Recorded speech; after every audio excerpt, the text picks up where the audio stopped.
Salut copain, ça joue bien. Toi, le problème de l'Europe, là, je regardais une vidéo de Abercam. Il parlait de la Chine, les avancées de la Chine. Ils ont déjà des taxis volants, ils ont déjà des voitures autonomes, hein, des taxis à voitures autonomes qui se déplacent toutes seules dans certaines villes, certaines zones. Donc des voitures sans pilote, machin. Ils sont technologiquement plus avancés que, hein, ben, le Japon, tout ça, ici, voilà, la monnaie numérique, ça y est déjà, hein, pour certains trucs. Ouais, ils ont une bonne avancée, payé avec le téléphone et tout, ils ont une bonne avancée, quoi. Je voyais les trains à grande vitesse, ils montraient, il y a 10 ans, 15 ans en arrière, tu faisais 15 heures pour, je sais plus le nom des villes, quoi. Il y a 1600 kilomètres, hein, puis maintenant, tu fais plus qu'en 5 heures. Ils ont construit des lignes à haute vitesse, quoi, trains à grande vitesse. Mais ça, c'est impossible en Europe. C'est pour ça qu'ils créent l'Europe, et créer l'Europe, c'est une bonne chose. À cause de ça, rien que tu voudrais créer une ligne à grande vitesse entre, Rome ou de Berlin et Madrid, là, Berlin, Barcelone, Valence, 1600 kilomètres. Le problème, c'est que tu arrives les Allemands veulent leur train à grande vitesse, ils veulent que ce soit un train allemand. Les Français, ils veulent que ce soit un train français, ils veulent le TGV. En Espagne, ils voudront leur train à eux. Alors qu'il faut une seule compagnie, un seul, tu vois. Ça fait trois compagnies, trois bureaux d'études pour. En plus, tu arrives en Allemagne, alors je sais pas si c'est encore comme ça, mais à l'époque c'était comme ça. Entre pays, l'écartement des voies, il change. Je sais qu'entre Suisse et France, ça changeait, je sais plus combien de centimètres. Hein, mais genre, l'écartement des voies, c'était 80 centimètres en France, t'arrivais en Suisse, c'était 76 centimètres, quoi. Ou je sais pas exactement le truc, mais un truc comme ça, quoi. Hein? Donc tu vois, en Allemagne, tu as aussi un écart de voix.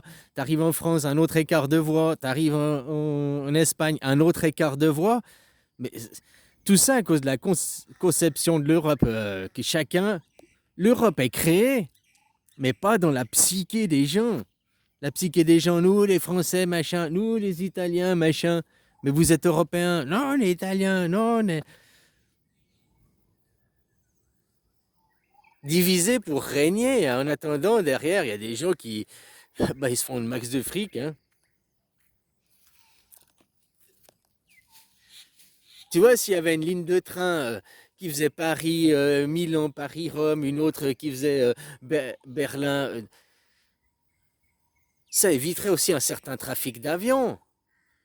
Si en 5 heures de temps, tu prends ton train à Berlin, t'es à Barcelone, après, hein, ok, l'avion, tu ferais peut-être que 2 heures. Oui, mais tu dois aller 1 heure avant, ou 2 heures, même je crois maintenant c'est 3 heures avant. Donc ça te revient en question de temps, la même chose, quoi.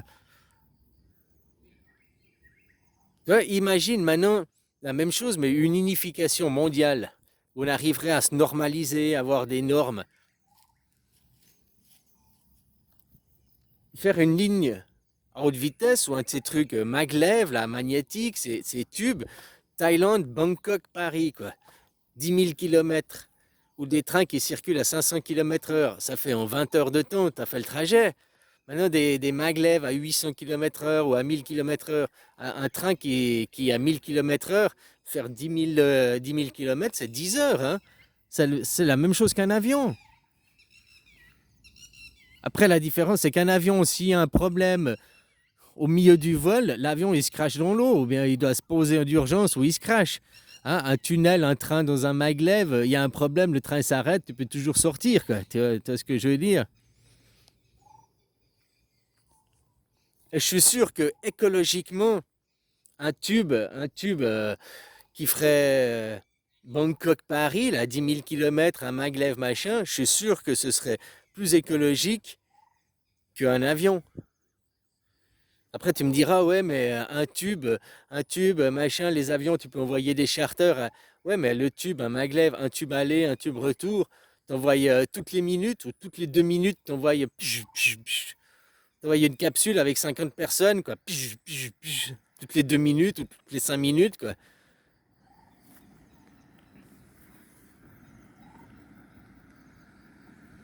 Et voilà, pour arriver à des réalisations comme ça, il faut des normalisations du monde, il faut que les gens ils soient d'accord, tant qu'il y a des tensions, des guerres. Et toutes les tensions, les guerres viennent du monde occidental, hein.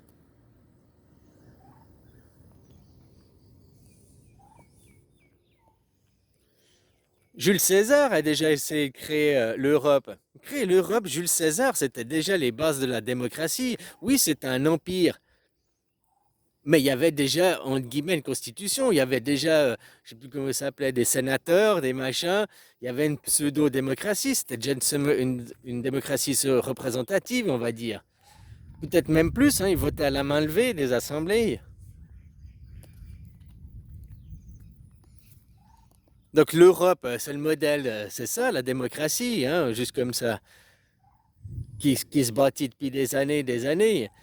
Moi, je te parle 7500 ans en arrière, même avec le polythéisme, est née la démocratie. Quand on s'est sédentarisé il y a 10 000 ans, hein, qui été l'invention des religions aussi, quoi. Hein. Avant, les gens, ils étaient animistes, ils croyaient les choses étaient animées d'esprit, machin. Après, sont devenus les dieux imaginaires qu'on s'est posés, quoi. Qu'est né le polythéisme, est né la démocratie. Le monothéisme, c'est récent, hein, c'est avec Moïse, pour 1600 ans en arrière. Puis c'est l'invention des oppositions contrôlées, que depuis, toute opposition est infiltrée et contrôlée. Le chef de l'opposition,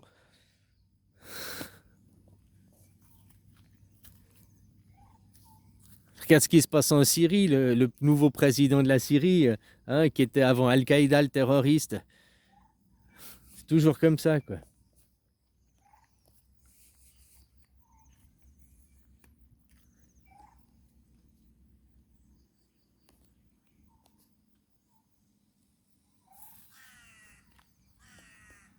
Donc vous, les gens, vous êtes aussi responsables, hein. Nous sommes tous responsables.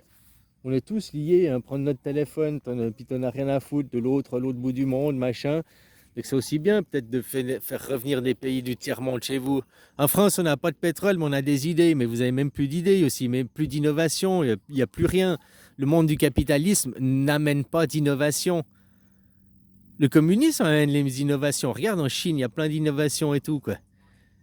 Mais en réalité, si tu vas plus loin, aujourd'hui, la Chine, ils sont beaucoup plus démocrates que vous, hein. En Chine, tu peux retirer, tu as de l'argent, tu peux retirer ton argent sur ton compte en banque. Ah, si tu veux des grosses sommes, ils te disent de revenir parce que le temps qu'ils réunissent, hein, je sais pas, tu veux 1 million, bah, la banque n'a peut-être pas 1 million à disposition, ils te disent revenez dans 24 heures. Hein, ils doivent, si c'est une petite succursale, quoi. Bah, autrement, ici, tu es libre, tu as 100 000 sur ton compte, tu peux te retirer 100 000, quoi. Chez vous, dès que tu dépasses 500 euros, tu dois donner des justificatifs, quoi. 500 euros par semaine. Qu'est-ce que tu fais de ton argent? Pourquoi c'est? Hein? Ça, c'est plus communiste. Tu travailles et t'es pas libre de ton argent. T'es pas libre d'utiliser ton argent comme tu veux, comme tu l'entends, quoi. Hein? Voilà, voilà, quoi. Donc oui, t'as la Chine et beaucoup plus d'innovation, ils sont plus en avance. Mais pourquoi en Europe c'est pas possible? Eh ben, à cause que non, nous on est encore français. Ça fait 20 ans que vous êtes européens. Même 92, les accords de Maastricht, quoi. 92, ça fait 40, 30 ans, quoi. Hein? 40 ans, quoi. Bon, bref. Et les gens sont comme ça. Nous, Allemands, nous, Français, vous êtes toujours en train de vous tirer dans les pattes alors que vous êtes la même nation. Est-ce que tu vois les Américains dire, moi je suis New-Yorkais, ah non, moi je suis Californien, ah non, moi je suis Texan, ah nous les Texans, on veut rien faire parce que vous, les Californiens. Non, ils sont Américains, quoi. Alors il y a peut-être des tensions entre le Texas, un certain machin, je dis pas, hein, mais ils sont Américains avant tout. Tandis que vous n'êtes pas Européens. Oh non, on va Frexit avec Frexit. Regarde ce que c'est devenu la Grande-Bretagne depuis qu'ils ont fait leur Brexit. Ça, c'est comme j'entendais une vidéo d'Aldostérone expliquer le Brexit. Le problème, ils ont fait le Brexit, mais les gens qui étaient au pouvoir, qui étaient les dirigeants, c'était des gens anti-Brexit. T'as beau voter, faire un projet, mais si après les gens qui mettent en avant et qui portent le projet en avant, ils sont contre le projet, alors ils vont pas forcément tout faire pour que ce projet il fonctionne, hein. Tu comprends? Ils vont peut-être même faire le capoter le projet. Donc que tu votes pour un projet qui est mis en avant par des gens, il faudrait aussi mettre ces gens après pour faire porter ce projet en avant, quoi.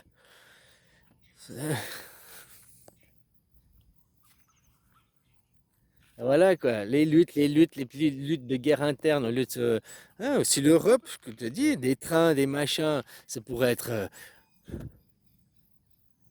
grandiose cette Europe, hein, tout en gardant les langues différentes, une Europe à la Suisse, tu vois. D'ailleurs, c'est le modèle quoi, la seule démocratie du monde.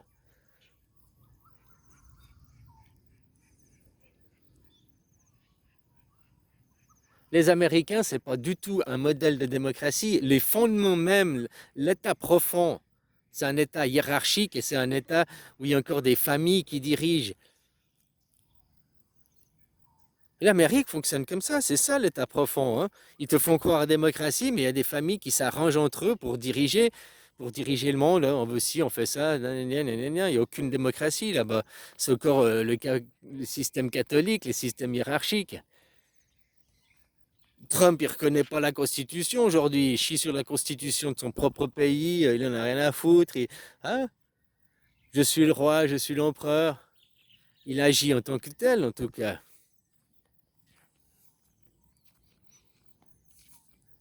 Et vous cautionnez puisque vous payez, vous donnez votre argent. Tu payes tes impôts. Ah, mais même après, tu sais, je te ferai chier jusqu'au bout, hein.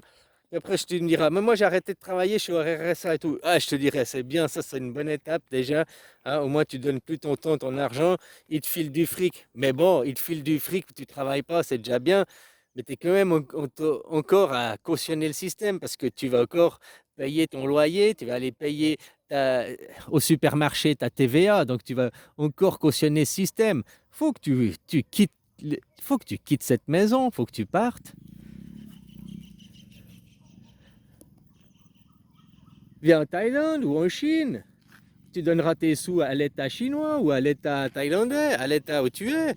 Moi, je paye la TVA ici où je vis, quoi, à l'État thaïlandais. Il me semble pas qu'ils foutent trop la merde dans ce monde. Hein? Voilà, voilà, quoi.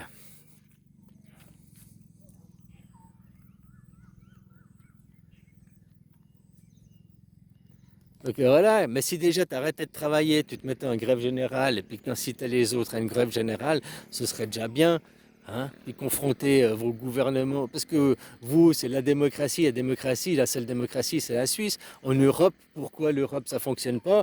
Et pourquoi ils veulent pas s'unir? Parce que derrière, tu as encore des grandes familles, les oligarchies, l'oligarchie allemande, l'oligarchie française, qui veulent encore tirer couverture à soi, hein, ils veulent pas se mélanger. C'est pour ça qu'il faut les briser, ces grandes familles. Imagine un réseau ferroviaire à travers l'Europe, des voitures. Ce qu'il y a en Chine, ils arrivent à le faire. Pourquoi? Parce que la Chine est unifiée derrière une seule bannière. Vous, l'Europe, elle y est pour les produits, machin, mais vous, dans vos esprits, l'esprit des gens,